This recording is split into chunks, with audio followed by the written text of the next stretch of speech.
This is Noah Evanchuk. He's a lawyer in Regina and has been counsel for the family of Nadine Machiskinic. He's also in constant contact with Dolores Stevenson. What was your reaction when you heard that this case had been turned over to the RCMP?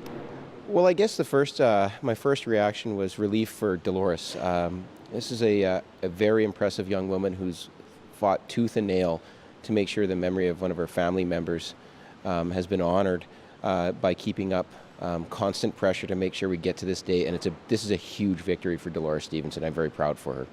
It's unusual for the RCMP to take a case over and look at it, and they're calling it a review, not a reinvestigation. Why do you think this case was passed over to the RCMP? Well, I think we can look first off, without digging into anything, our new police chief has admitted on the record that mistakes were made in the investigation. And I'm hoping that a fresh set of eyes will shed more light on what I think was raised at the inquest and the questions that are left outstanding. Because it's a review, what happens inside those parameters as opposed to reopening the case? The case is still closed in the eyes of the Regina Police Service. Well, that's a surprise, because I'm not sure if maybe this is a communications issue or buzzwords that get bounced around between agencies, but I was left to believe, and I think Ms. Stevenson was, that it wasn't a closed case. But if that's the case, then that's disappointing.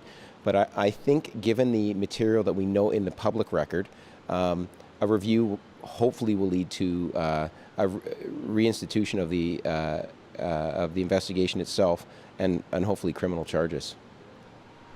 What has Dolores said to you about what she expects to have happen going forward? Well, I certainly would never want to speak for Del. She is an incredibly articulate and intelligent woman. I'm more here as support for her as her friend and counsel. My role as counsel pretty much ended with the inquest, but I'm just here to bounce pro bono ideas off of it. She doesn't need me to be as an advocate. She is doing enough on her own, and I think you will see Dolores continue the pressure to ensure that justice is done for her family member. Thanks for your time today, Noah. My pleasure.